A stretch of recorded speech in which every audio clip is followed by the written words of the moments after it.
Welcome Welcome to to another another edition edition of of Through My Through My Lens. Lens. I'm your I'm your host, host, Karen Karen Jackson. Jackson. And the Through And the My Through My Lens Lens podcast is an is an opportunity for opportunity us for to us sit to sit back back and to and learn to from learn from individuals individuals who have who have not let not their let their setbacks, setbacks, circumstances, circumstances, or or any any challenges challenges define who define they who they are are and and what they what can they can accomplish. accomplish. And there And is there is no no greater greater example example of that of that purpose purpose than our than our guest guest today. today. And so And I'm so so I'm so excited. excited. She's not Not has has been been a a uh, actually she's actually been she's on a been on a couple of couple of times, times, but but it's been it's a been a while. while. So I'm So I'm so so happy happy to to invite invite again again Coach Coach Phillitia Phillitia here here through my through my lens lens podcast. podcast. Hi, thank you for having me. Thank you for Thank you for coming, coming, and and especially especially on on International International Day of Day the of the Girl. Girl. Yes, yes, that's a Yeah, perfect day. perfect day. Perfect day. And that And that wasn't wasn't necessarily necessarily planned, but planned, see, but that's see, how that's how God works God works it out. it out. Yes. So So tell tell me, me, when we when talk we talk about about the Day the of the day of the International International Girl, what Girl, does what that does mean? that mean? It means just intentionally focusing on what it means to be a girl and understanding that there's so many different facets to it, so many different cultures, so many different things that influence it, and there's no one way to be a girl. I think that's what it means. I think we grew up in such stereotypes about how things should be and what we should look like, and this day just really shows that all girls are important. Any kind of girl is important, no matter where you are, and it's that our love of a community that brings us together. Absolutely, Absolutely, absolutely. absolutely. And I And I think it's think it's important for important for us us to to highlight, like highlight, you like said, you we said, we all have all have our our unique unique talents talents and and abilities, abilities, and God and has God has placed us placed us all all here here for a for a unique unique purpose. purpose. And it's And it's about about us us embracing that, embracing that, right? right? And Mm-hmm. appreciating Appreciating each each other's other's differences. differences. Absolutely. So So there's been a there's been lot a going lot on going on with with you you since you've since you've been been here the here the last last time. time. So So you you are are international international speaker, speaker. and now Now you you have have the the Emotional Emotional Well-Being Well-Being Coach Coach Academy. Academy. Yes. So So tell tell me, me, congratulations, congratulations, first, Thank you. and and tell tell me, me or or tell us tell us more more about what about this what is this is about, about, what's your what's your purpose, purpose, Mm. and how can and how people can get people get involved? involved. Well, thank you for asking. I'm so excited about the Emotional Wellbeing Coach Academy. It's a labor of love. I became a life coach. I've been a life coach for a while, but I became an official certified life coach about 3 years ago. And I just noticed there weren't a lot of people who looked like me. And also, with being a life coach, it was very important for me to get the highest credential that they had, and that's through the International Coach Federation. And so, a lot of people kept asking me, how do you become a life coach? What training do you have? What made you become a life coach? And I would send them to different places. And through my Goldman Sachs program, my cohort team challenged me and said, you should create your own.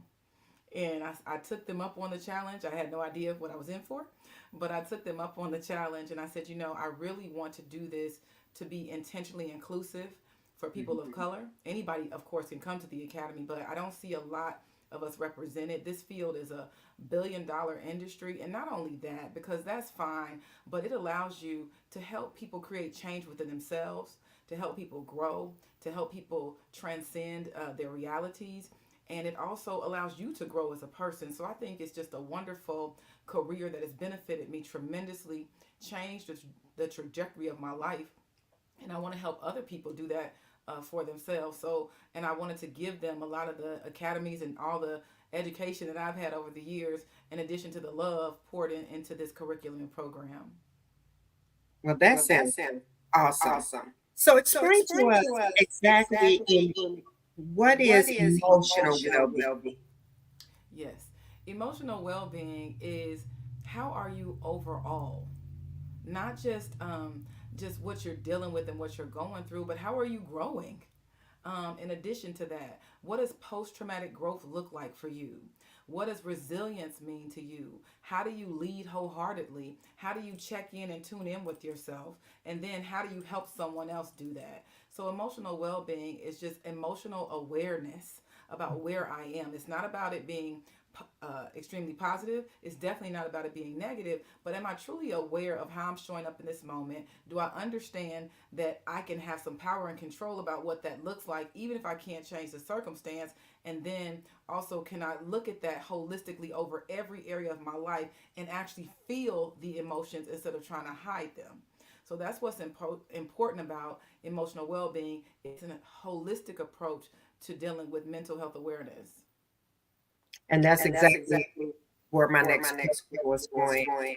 It's It's about about the the emotional, emotional, being being emotionally emotionally aware aware of of how how you are you are showing showing up in up that in that moment. moment. And And I think I it's think so it's so critical critical today. today.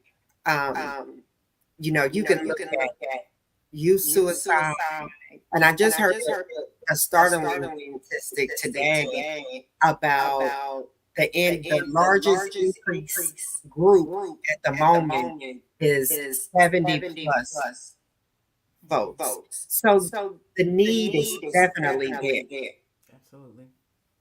And that's the goal too. Is the thing I love about emotional well-being is that holistic approach. It's not just for youth, it's not just for career professionals, it's whoever you are, whatever you need, especially like you said, our aging professionals. And so somebody who's interested in this type of career, you don't have to do it the way I do it. You do it how you're called to do it. You serve in an area that lightens your heart, that creates change where your focus is. And so that's why I looked at it as well. I have my trauma informed coaching certification, and I really needed that, but then I said it's got to go beyond this.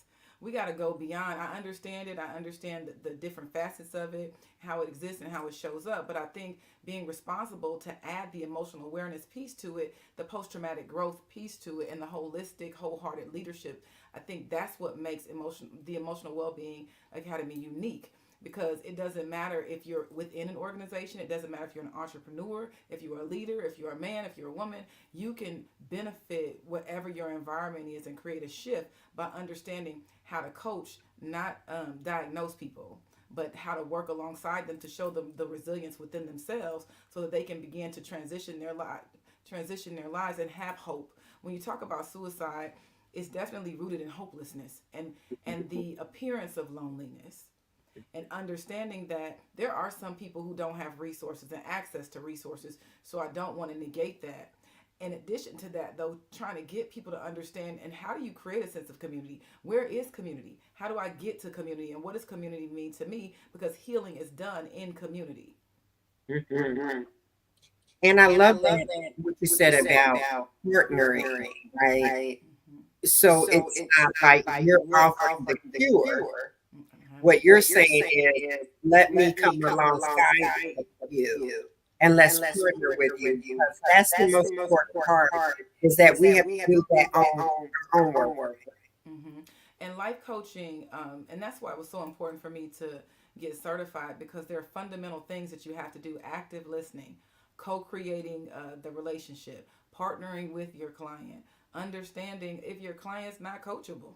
Because everybody's not coachable or ready, and that's not, and you have to be professional enough and non-emotional to allow them the grace to be ready when they're ready, not because you want them to be ready. So all those things are really important components that move from mentorship to life coaching, which are different things.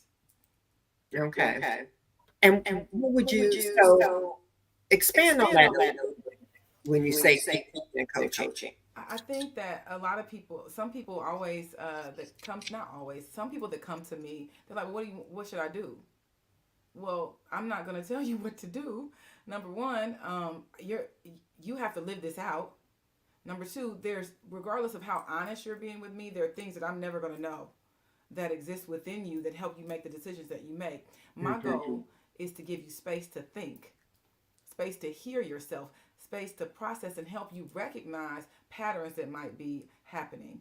Sometimes it might be through a metaphor. Sometimes it might be through repeating back to you what you said. Did you notice that? Sometimes it's just the idea that something else is possible. Because a lot of times it's like, I don't know what to do. I don't have an option. It's like, no, let's talk about that. When's the last time you felt like you didn't have an option? And in mentorship, it's more like, for me, how do we give you the resources that you need? Who can I connect you with? Who can I partner you with? I heard what you said. How can I help you resolve this issue? Even though you're involved in it, I'm taking the initiative to help create those resources for you. In life coaching, you come up with what you believe is the best resource. And how do you do that? Because most people are like, I don't know what to do. Well, that's part of my job, is to help you through listening to what you're saying, recognize some of those things that are within you so that you can utilize those things to decide how you can move forward in the best way possible. And then think about who can support you as you move forward. What are some actionable steps that you can take to help you move forward, and how will you hold yourself accountable? That is the magic word, accountability. Mm-hmm. So how do you hold yourself accountable? You really have to think about, is this working for me? Mm-hmm. How much pain am I in living a life that doesn't work for me, having boundaries that don't work for me, being in situations that are hurting me emotionally, which impact me physically and could impact me financially. And basically that question is, it sounds kind of curt, but how's that working out for you? You know, you know. And a lot of times some people are like, it doesn't. So let's talk about that. When is the last time something did work out? Let's really get back to not survival, but when did you have hope? When did you see growth? Where did it stop? What did you have to give up in order to be this version of yourself that is not you? You Mm-hmm. know, what lies do you believe about yourself that somebody might have told you, that you adopted, that you told yourself, that is helping you make these decisions that are not benefiting you? And once again, it comes back to that hopelessness. What in you, when did you lose hope for that? When's the last time you heard somebody affirm you? What did you really want when you made that decision? Mm-hmm. You know, and those are the open ended questions that allow people to sit and ponder, because a lot of times, I know for me, I don't have time to sit there and think about those things. So it really helps when somebody's with you to be able to say, wow, I've never heard it like that, or I didn't think about it like that. Well, you haven't had the time to process, not because something's wrong with you, but this is you being intentional about carving out time to make better decisions that help you live a emotionally well life as best as possible, while understanding that life is life. And so you're going to have hardship, not because of you necessarily, just because you're alive and you exist, but we don't want to allow those hardships to take us out and to define us, or to make us think about the alternative of being lonely, separating ourselves, and not even possibly wanting to be here and experience the fullness of our lives. Absolutely. Because like you said, I love what you said about um, something else is possible. Mm-hmm. And I think when you think about suicide, that kind of takes that off the table, right? Mm-hmm. And so, and I love that too about the partnering again, because it's about what solutions work best for you, Yes. right? And what might work well for me may look totally different for you. Mm-hmm. And that's okay. And so It I is. think that immediately eliminates the judgment to believe, well, that's stupid. But why? If that works for you, and if that's what you need, and you've seen that work before in your life, and you have evidence that that works for you, and you have people that can support you, I'm not the person, like a family member, who might be a little bit more judgmental. You know, that's creating that space. And also too, with coaching, it can build up your confidence as well, because a lot of times we lose confidence in hopes and in dreams, and in even in promotions and love, because we allow other people's drama to become our trauma. Mhm. So sometimes we don't even have to go through something, we're carrying the weight of somebody else's pain. And so it creates that space to have a non-judgmental, open-hearted conversation, hearing yourself think, with somebody who wants you, who wants to listen, and who's also believing that what you want is possible for you too. Mhm. I love that. I'm gonna have to put that. Which So part? tell me, uh, I'm so proud of you, and this is so important because it goes back to self-love, right? It really does. Like, what's your purpose, and what do you need? What boundaries do you need to set for yourself to create a whole person, yourself, healthy person, emotional, right? Because a lot of times if we can't be that healthy emotional person, then that affects everyone around Yeah, it does. And I think the other truth in that is that it's a there's no destination. And so I think when you brought up the topic of suicide, people feel like I should have been something else by now. Based you. on what? Right. Exactly. You know, like based on who? I know people who in our society it's so easy to define yourself by how much money you make, what you do, and what you wear, right? But I know people who have all kinds of wonderful careers, from executives to bus drivers to lunch ladies, who are so fulfilled because they love what they do and they love how they serve and how they show up, and they put every ounce of love into that work. And so I think that learning that what you love is okay, and not allowing your, society, your mom, whoever, to make those judgments. Now it comes with sacrifice either way you go. You're gonna have to give up something, but as long as you come back to the core of who you are, then that's where the love is. It's not about what you do, it's about how what you do serves others and how what you do serves what you believe. Hmm. That is so true. And instead of talking about living and purpose, I just went to a symposium a couple of weeks ago, and they talked about that very. They said that the latest research shows that for people who live in their purpose and meaning in life, or feel like they have purpose and meaning, lives at least 7 to 10 years longer than Wow. anyone. And it also decreases their chances of dementia. That's amazing. And I think that's an amazing statistic, and thank you for sharing that. And when I think about, I've had a lot of loss in my family, and I think the killer was hopelessness. It wasn't the congestive heart failure. It wasn't the accidents. It was more so they couldn't see past the pain. And I don't judge them for that. This stuff that we're talking about is so new, right? We didn't have any of this conversation. It was suck it up, leave it at home, and deal. And you wonder why people were smoking and drinking and doing all the things that they were doing. They didn't know how to cope, and Mhm. nobody wanted to hear it either. It's like, I don't want to hear all of that negativity. It's like, no, I'm trying to process my life. And so I know that I think it's an honor to be in a generation where we have permission to feel. Mhm. We have permission to say things. We have permission to talk about our issues. One of those issues should not define us, because that's the far opposite of what it should do, because some people utilize that as excuses. But I think it is the people who were before us did the best they could with the information that they had.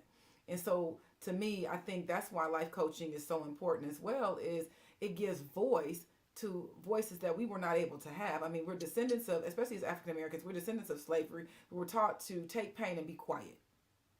Those things permeate still through some of our own lives, even though we're removed by generation. Some of us are still dealing with that. How do I take pain and not show it? Not understanding how it's not showing up in our blood pressure. It's showing up in our hearts. It's showing up in our bodies. It's showing up in the sicknesses and the illnesses that we have. It's showing up in cancer because we don't know how to process. And we weren't given permission to process. And now that we have the opportunity, I hope that as many people take advantage of just understanding themselves as possible, because we're worthy of it, we deserve it. And who doesn't want an extra 10 years of healthy, happy, lovely life? Because no, things are not perfect, but I want every second that God has for me, and then some. Absolutely. Absolutely. And then some. Right. Absolutely. So tell me, what got you into this line of work? I was a school principal for 10 years at a dropout recovery school, and I absolutely loved my job. I was young, I was so young. I think I was 31 as a principal, which was crazy, but I didn't know that. So it was more of that attitude of I could just save the world, I could change the world. I was labeled an at-risk youth, and it felt like redemption to be able to provide them with the same opportunities I was provided with. And so we traveled.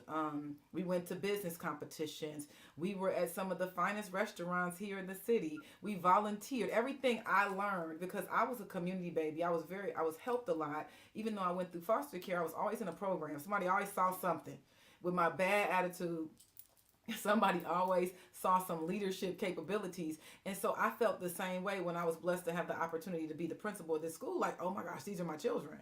Um, and so I knew that they could do it. And so that kind of birthed the idea of, what am I doing here that's working? What do I love about this work? And it was creating a sense of family. It was creating a sense of community. It was the pillars that we had about resilience and lifelong learning. And I was like, I really like this. I don't like the politics and the paperwork, but I like the kids. And so I started to kind of think about, is this all you want to do? You do this work. I had an amazing team that was phenomenal, and we were able to become the first school in the country, the first alternative school in the country to be named a National Urban School of Excellence. Mhm. And that's really got me thinking, like, okay, like Jordan, leave when, don't be like Jordan, leave when you're on top. And as I don't continue, because you've left a legacy here. Now what else? And it was like, well, I like helping people. What is that? What do people do with that? And at first I was told it was ministry. And the ministry obviously is the way to do that, but it still wasn't speaking all the way to me. I know God is involved. I know who God is, and he is my source. But I started to look up, like, I heard more about life coaching. I'm like, what is a life coach? And this was in 2012. And there was a gentleman who was sending me emails, and I was looking at his work, and then that led me to the ICF. But I didn't know I was just planting a seed, and that I wouldn't be ready for that until about 7 years later.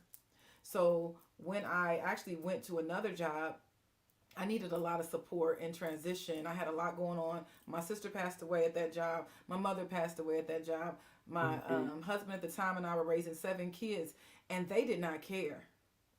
And I just couldn't. I was getting bad evaluations. They were marking the clock, even though I told them when I took the job that I had to get kids on the bus. So I'll be here, but I might be 10 minutes late, and I'm staying till 9 o'clock. But you're more worried about that. So I started to feel very disconnected from myself emotionally. I had high blood pressure. I gained a lot of weight, and I felt worthless. I felt, because I went from that award to, you're a bad principal, and we don't care what's happening in your personal life. And I thought about, like, well, what would I need in that circumstance? I needed empathy. I needed, possible, if they believed it, possible training and transition. I needed grace, and I also needed advocacy. And it came back to life coaching for me. Like, if I don't do this, then what else can I do? And how can I become what I needed? And so that's kind of how it birthed. It was, the seed was planted, and then that situation happened, and it was just like, okay, I need to advocate and let people know that I hear them. And it does matter that you lost somebody. It does matter that you did your best and you still didn't hit the mark. And I still see you outside of your data. I see you as a human being and a person, even though that means that you still might need improvement, even though that means that you're still accountable. But I'm not going to minimize the human in you in order to get my data, or bully you, or be mean to you. I can cultivate. And so that's kind of where that came from, was the pain of rejection and the pain of validation that I needed, that had nothing to do with them. I was defining myself by success, not understanding that what happens when you're not. You still need to believe in your value and your worth. And I wanted other people to understand that that was possible for them, even in their down moments. That's just, that's just amazing that God led you and gave you the wisdom to kind of see those insights through that process, because sometimes people spend a career, right, a lifetime, instead of just saying, what else back to, what else does God have for me to do? Mm-hmm.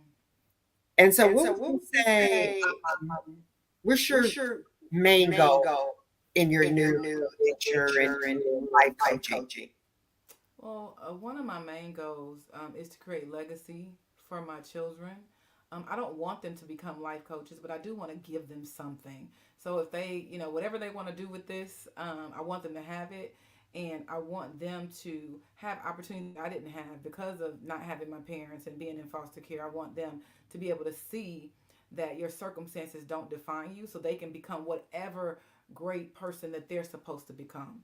So that's the first thing, is to create love and legacy through this. The next thing I want to do is to create more life coaches like myself to put in organizations, to continue to have this be a movement so we can be intentional about changing those numbers with worthiness, worthlessness, with suicide, with organizational transition in our school districts and in our communities. I would love to see more life coaches. I don't have capacity, right? I mean, I can't be everywhere. And I know I believe in the value of what I'm creating. Nothing is perfect, but I know that my intent is good and my heart is good. And I know that if when I get the opportunity to have 20 graduates, 30 graduates, and somebody says, hey, I need an emotional well being coach, I want them to call me because I want them to understand I'm giving you the best of what I had, even though it's not me. So, my goal is to create a movement where we have ICF certified coaches in our communities as a norm, not as something extra. And that these things are budgeted for and they're seen as essential as we continue to grow in a society that has a lot more stress, anxiety, and pressure. Absolutely. That is awesome. And as you think about dreaming and what you were talking about the dreaming, and to me, that's what you're talking about. That's the epitome of that. It's like, I might just be one person, but I can take what God has given me and what God has taught me, and then I can invest that into other people who could then invest it in other people.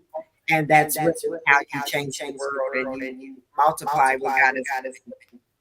Yes. So I think that's awesome.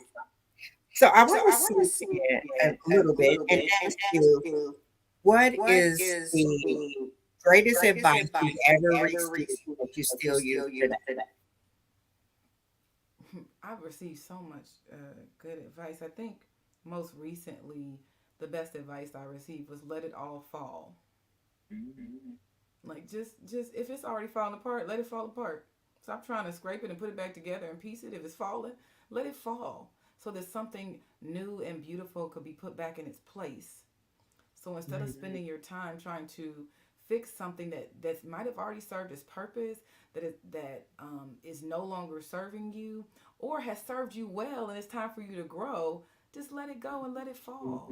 And the falling is not an indication of your lack of skill. It's not an indication of your value or your worth. It's just time. So I think that was some of the best advice that was kind of hard to hear. Like, if things are falling apart, they already falling apart. What are you doing? So let it do what it does, and then like a phoenix, see what's left so you can rise from those ashes. I love that. And I cannot not talk about the depth of a life for us to talk about, because for me, when I talk about some of the best advice that you still use today, that's a question that I ask myself. Like, what lies do I have to die so I can live Come on. free Oof. in the way that God had created me to be, right? Yes. And to experience. And so, and it takes a lot of what you're doing. It takes a lot of being honest with yourself, saying like, I've been believing this lie for way too Yes. long. Yes. And as I heard one lady say in this training recently, she said, it's not to come from the back of the book. Yes. Okay. And to me, that's what that says.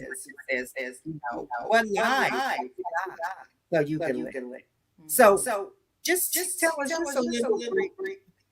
How do you use that in your coaching today? Well, I think I start with myself, and understanding that it's a daily conversation.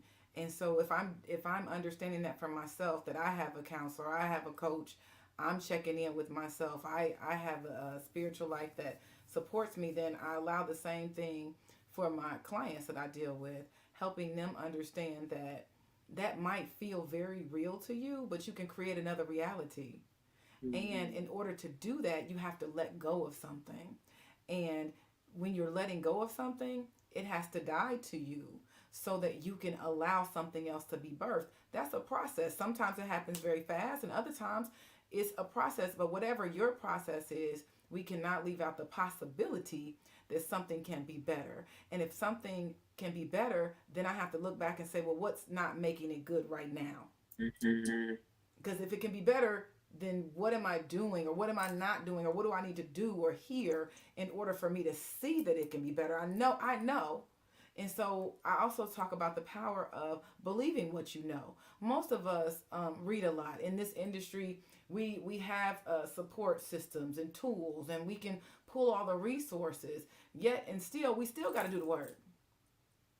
So it's not about your knowledge. It's about, can you actually believe what it is that you know, and can you believe it for yourself? Mhm. And if you do, then there's some things that you need to unlearn about yourself in order to show up as that person over and over through adversity, through change, through trauma, through transition. You're going to have to continuously choose yourself.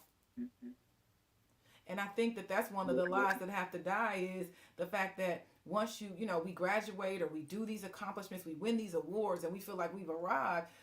That's a lie, because you're going to need to go back in at some point and regroup and use those same skills to take you through the next challenge that you have.